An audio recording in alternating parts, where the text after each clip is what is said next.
are now starting our recording. Recording has started.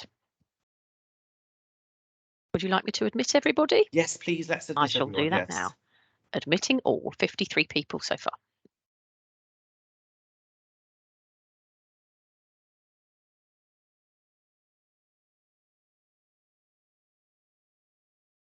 Hello, good evening, and a very warm welcome to this evening's Redbridge Landlords Forum.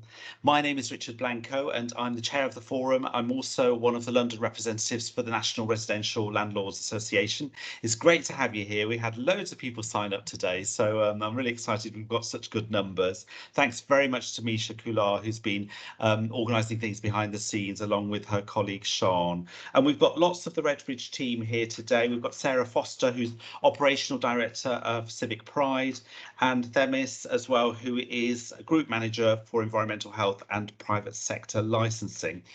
So they're in the meeting and available to answer questions at any point if you'd like to hear from them.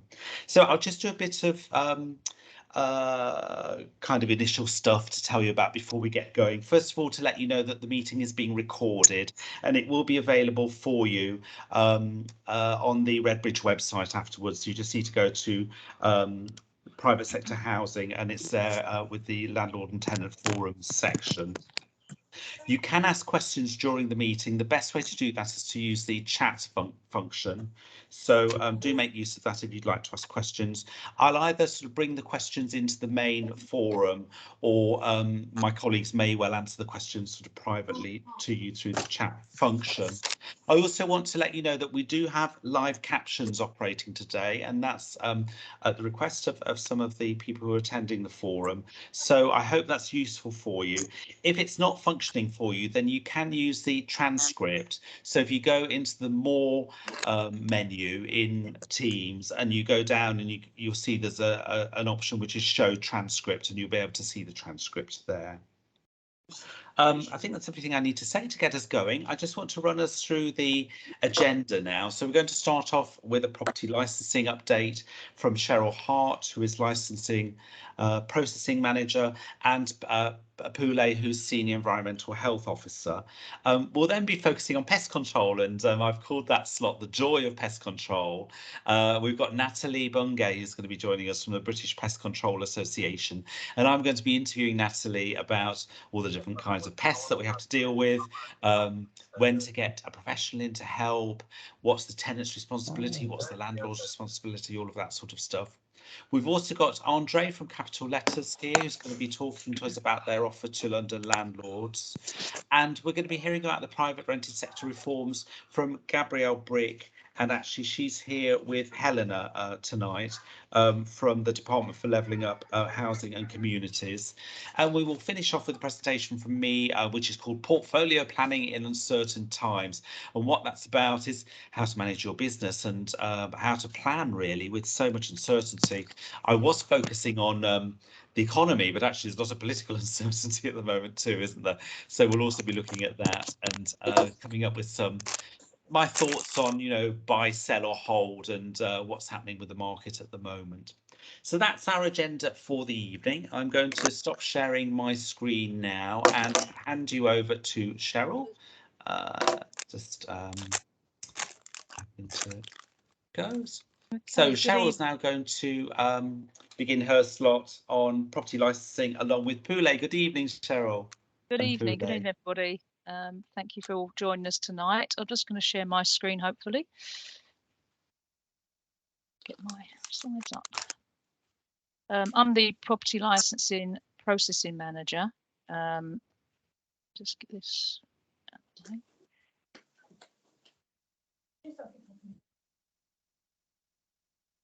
So, can everybody see my screens? Yep. Yes, that's great. Thanks, Cheryl. Okay. Good. Let's get rid of this. Right, so I'm the processing manager, and I'm responsible for about 18 staff who help us process the licenses. My team and I have been very busy over the last few months, and I just wanted to give you an update of where we are with things. So I'm just going to give you a quick update of where we are with licenses, the current licensing schemes which we have, an update about planning consent requirements for HMOs, and also about the licensing of temporary accommodation let via Redbridge. So the first slide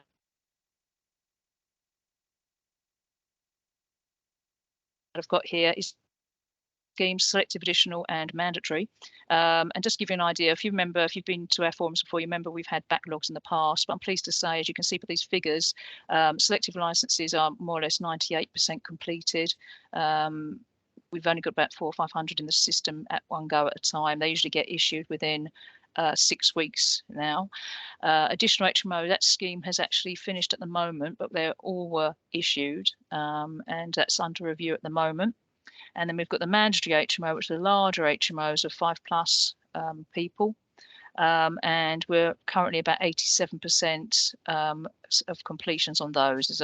They tend to be more time consuming because there's no mandatory is the same. So obviously you can get a large mandatory and a smaller mandatory, but obviously if there's a lot of works involved, then they can drag on a little bit longer. But the enforcement team are in the process of trying to get through all the visits as they can as quickly as possible.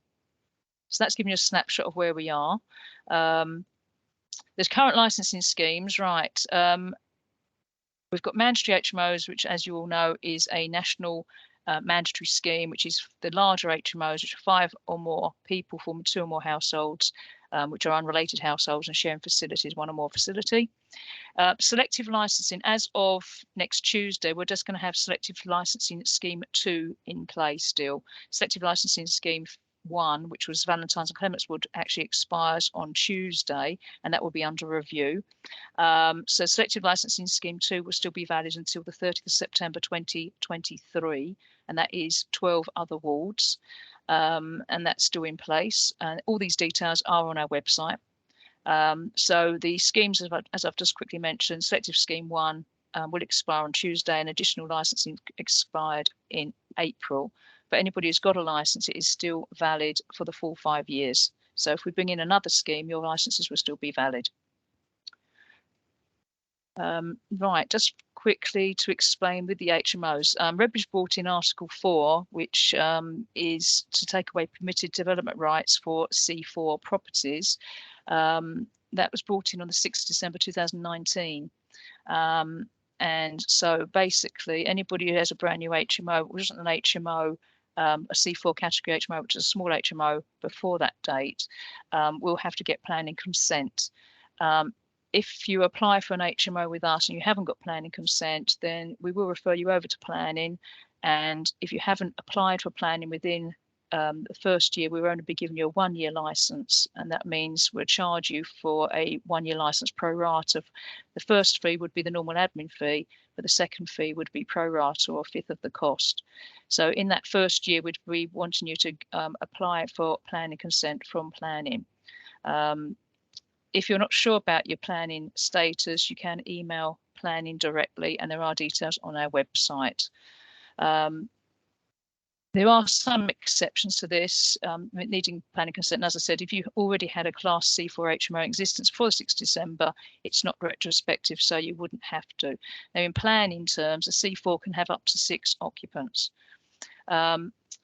The other exception of having to apply for planning is if you've already got a certificate of lawful use, or you've applied for one. That's like retrospective planning. So if you haven't had planning permission and you should get it, then you can apply for a certificate of lawful use. And again, planning can advise you on that. If planning consent is required but not applied for within the 1-year license, the license holder will be deemed to be unfit to be a license holder, and a further license will be refused. If, however, within the 1-year license, you apply for planning consent and get it, then you'll be invited to apply for a brand new 5-year license at the end of the 1 license that you've already paid for. So it'd be a full cost 5-year license. As I said, the 1-year license would only be paid for as a pro rata 1-year fee. So any queries on any of that, it is a planning issue, so you would have to contact planning. There are details on the website, and I can give you an email on the chat in a minute, just if anybody's interested in contacting them. If you're in doubt, what I suggest you do is just contact them anyway, and they'll advise you accordingly. And the last thing I wanted to talk about, which has been a recent decision, after council advice and speaking to our partners in other neighbouring boroughs which come under the Wren Group, which is Waltham Forest, Redbridge, Enfield and Newham. It's been decided by Redbridge that all temporary accommodation, nightly lets and bed and breakfast used for temporary accommodation used and by Redbridge residents have to be apply for a license from now on. The only type of accommodation which Redbridge rents out is the private sector leasing, which is where there's a proper arrangement with Redbridge, where Redbridge has some involvement in the management of the property. With the temporary accommodation nightly lets, there's no management involvement from Redbridge, and therefore it is licensable property. And during the lifespan of the license, these properties possibly and more than likely will have a visit from an environmental health officer. Providers of this accommodation are usually on the Adams systems, and we are contacting yourselves. They've already been contacted by email, and you will be getting a letter as well if we haven't had a license application if you are operating temporary accommodation or nightly lets in Redbridge. And that's it. So I'll pass over to Poulay, who will talk a bit about the enforcement. Thank you, Cheryl. Let me just share my presentation.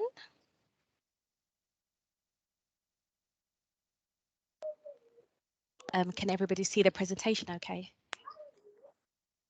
Yes. Yes, okay, thank you. All right, thank you. Okay, hello everyone. So my name is Poulay Chisokwa and I'm a Senior Housing Enforcement Officer. Today I'm standing in for Shamal Ali, the Housing Standards Team Manager.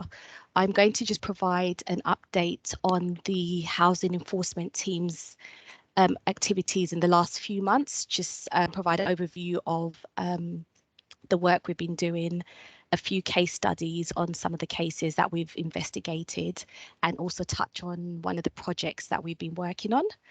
So this first screen here, it just shows what the work that we've received, so the number of service requests that we've received from January through to date. So in January, the first graph shows we've had 184 service requests. In March, we received 115. In May, 99 service requests, and that number is tapering off a bit. In June, we received 56 service requests. So that trend is quite usual in the sense that in the summer months, we get a lot of complaints. We receive you know, a lot of disrepair. So whether it's people being affected with damp and mold, people, you know, a lack of hot water, heating due to their boilers breaking down. So during the summer months, we kept very busy with disrepair complaints, which we work to remedy very quickly. But as we enter into the spring and the summer, those service requests reduce, which then allows us to focus on other areas of work. Some of the areas of work that we then focus on more so during the summer months is our proactive work. So we've been doing a lot of work around unlicensed properties. We'll look at internal databases, external databases, which indicate that properties could be privately rented. We'll match those against information that we have. We'll match those against licensed properties to remove those from the list, and then we'll focus on the unlicensed properties. So our processing team will send out letters, and where properties still remain unlicensed, enforcement officers will visit to ascertain whether the property does require licensing, gather evidence, and then take the necessary enforcement action, whether it's a financial penalty notice or a prosecution. So the second graph is looking at the enforcement visits that the team has undertaken. So in January, we had 94 enforcement visits. In March, 112. In April, that has started increasing, and in May, we had 271 enforcement visits. A large number of these visits has been compliance cases, so we had a big push to carry out compliance inspections for HMOs so that the processing team could issue the licenses. and where necessary, we'll go back and do additional visits to make sure that these properties are compliant with their license conditions. And also some of the enforcement visits we've been carrying out is we find that during the summer months, there's an increase in the number of complaints, ASB complaints. So we work very closely with the Redbridge enforcement team, accompanying them on inspections if it's the ASB is relating to a licensed property, or if it's relating to a privately rented property. So we'll then make sure either they're compliant with their license conditions or they apply for a license and they meet the minimum standards. In terms of the enforcement notices which we've issued, the graph down the bottom shows we've issued 66 in January, 43 in March, 40 in May, and 27 in June. So the type of notices that we issue include improvement notices, emergency prohibition orders or prohibition orders, and these are to remedy any Cat 1 or Cat 2 hazards in a property. Other notices include HMO declarations. So if we visit a property and we deem it to be an HMO, we'll issue a notice declaring the property. As part of our investigation, we might issue notices requesting documentation, whether it's tenancy agreements, management contracts, or anything to assist with the ongoing investigation. And down there in the corner, you'll see since the start of the year, we've issued 8 financial penalty notices. I'm aware that this number is going to increase quite significantly as a lot of colleagues have cases that are in the pipeline, which they're due to issue notices of intent to issue a financial penalty.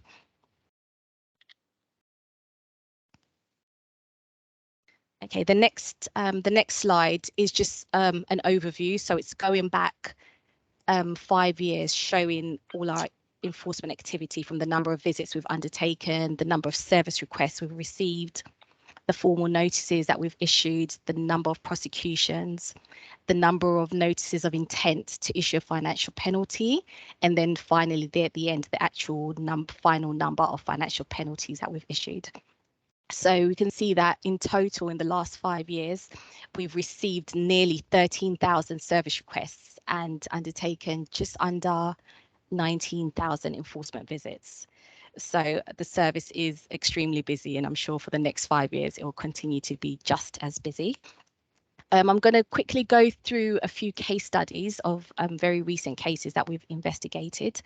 The first one is an unlicensed HMO. So we received a complaint from a former tenant. The investigating officer had a bit of issues accessing the property, but eventually they were able to gain access, and it turned out the property was illegally converted into flats.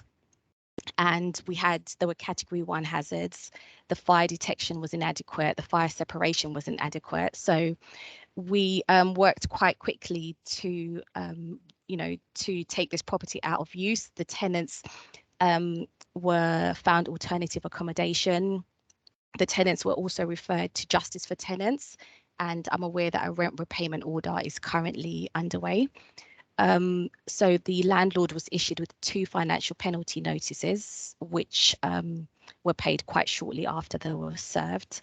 And the landlord is actually now in communication with planning and building control to regularize the property. So, naturally there is a shortage of property. So we'll be quite happy once it's regularized, the landlord can apply for a license, or maybe not quite the landlord, but somebody can apply for the license for that property, as they may not be fit and proper. And it can be a safe place that tenants can live in. The second case study, this visit was done as a result, was just a compliance visit because as it has a selective license, the tenant hadn't actually complained. The officer visited the property and found damp and mold, and the tenant had recently come out of hospital due to respiratory condition, and it's thought the condition of the property made her health worse. There were insufficient electrical sockets, which naturally led to the existing ones being overloaded, the use of extension cables, and there were food safety issues, insufficient storage, and a lack of a worktop. The landlord did not respond when we tried to remedy the the issue informally, so we had no choice but to issue an improvement notice. Once the notice was issued, the landlord added additional electrical sockets, treated the damp and mold, and a new kitchen was installed. And the tenant was very happy as a result of this. As I said, they hadn't actually complained, so we just visited it as a compliance visit. Final case study is an unlicensed HMO. Again, it was a complaint from a local resident because there were issues of pests, fly tipping, waste around there. So we visited the property and the property was terrible. It was absolutely terrible. Near enough every hazard you can think of, it was in there. So we found 9 hazards. There was exposed wiring, breaches in the fire separation. The fire detection wasn't working. The drains were blocked. Literally every problem you could find was there. It actually had fire doors, but the fire doors, you know, they had holes in them. Closers were missing. So we and the property had a minimum of 20 occupants. I don't actually know how many, you know, what the total number of occupants were, but we know there was a minimum of 20 male migrant occupants in the property. So whilst on site, we called the fire brigade to come and visit with us as well. We were able to issue a prohibition order on this pretty quickly. The occupants were rehoused and the landlord received 13 financial penalty notices. The landlord appealed this, so we went to the tribunal, and it resulted in the landlord getting quite a substantial fine, which the landlord is now paying on a monthly repayment plan, and the property is currently still out of use. So, and finally, just a project that we've been working on is the Homes for Ukraine project. So the project is led by social services, and we've been working in partnership with social services. We've been inspecting properties of sponsors who are willing to provide accommodation to families who are escaping the war in Ukraine. As part of our property inspections, we make sure that the space standards are adequate, you know, the room sizes are suitable for the number of occupants. We make sure the properties are safe, secure, and in good condition, and also that there's fire detection in the property. We get gas certificates, electrical safety certificates to make sure that the property is suitable for the families. Social services also help with the families in terms of finding school placements, registering with GP practices, seeking employment or benefits. So far we've been allocated 164 compliance cases for the homes for this project. We've inspected 143 properties. We've approved 116 of these properties. Unfortunately, you know, 27 we could not approve, and 10 of the sponsors have withdrawn from the scheme.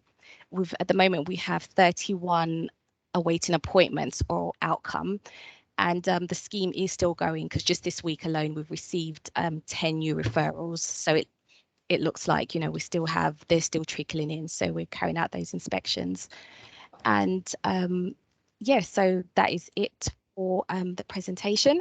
So if you have got any questions, please do email them to housing.standards@redbridge.gov.uk, and we'll get back to you as soon as we can. Thank you very much. Thank you very much, Poulay, and it's great to see that enforcement work. I mean, some of the work the NRLA has been doing has been about the lack of enforcement that local authorities are doing. So I'm very pleased to see that the good work you're doing there. We should also remember, of course, that there are good case studies, and I think we're in danger of presenting bad stuff and preaching to the converted here at the Landlord Forum. So it'd be good to see some good case studies, you know, of HMOs that you've inspected that are really in excellent condition and where the landlord is, you know, really wants to provide good homes for people, because you know, 82% of tenants say they're happy or very happy with their accommodation in the private rented sector, and that's a message we need to make sure we get across, I think. We'll definitely include some of those next time, definitely, because we have a lot of examples of those. That would please me a lot, thank you. We've got a question here on why don't you see selective licensing as more of a partnership with landlords as opposed to using it aggressively? For example, why isn't there some sort of way of landlords getting access to parking permits Selective licensing is putting landlords off, quite frankly, and leading to fewer rental properties for tenants. Well, that's the point of view of Peter, who's one of the people on the webinar. It's interesting, this point, Cheryl, isn't it? Because, you know, one of the things I'm very keen on is accredited landlords getting discounts for licensing, and that's not something that Redbridge do. And also getting parking permits to be able to go to the property to do repairs would be really helpful, those sorts of things. But that's not something that Redbridge has ever gone for, is it, Cheryl? Is there ever not on anything their that we first might do? schemes? Nothing's. I mean, we've only just completed our first 5-year scheme of the Selective, so we've still got to do a review, and there will be a public consultation. So all of these suggestions and that obviously are all ideas that can be looked at. You know, I Yes. can't promise anything, but obviously I think the parking permit is, you know, a good idea, but I don't know what the logistics. I don't work in parking, so I don't know how easy or difficult that is to do. I've got no idea, but it's all things. Yeah. Any suggestions like that are always welcome, because we will be doing a review, and we will be holding a public consultation as well later on in the year, and all these sort of things could be looked at. And I mean, I think partnership working is important, and I've always advocated a light touch approach with compliant landlords, and that local authorities should work in an intelligence-led way, and, you know, concentrate enforcement where they suspect or see there are problems. And I think that is broadly what Redbridge is trying to do, I think. Now, some people are getting confused about how long licenses last and when they need to be renewed. What happens if your license expires at the end of the year? And I see you've answered that in the chat. Yeah, We should remind people, I guess, that licenses, discretionary licensing, comes under the 2004 Housing Act. Licensing schemes last 5 years because that's what the Housing Act says. So they do come to an end after 5 years, and if local authorities want to renew them, they have to set them up again, basically, for another 5 years. So that's why you get these sort of 5-year timescales.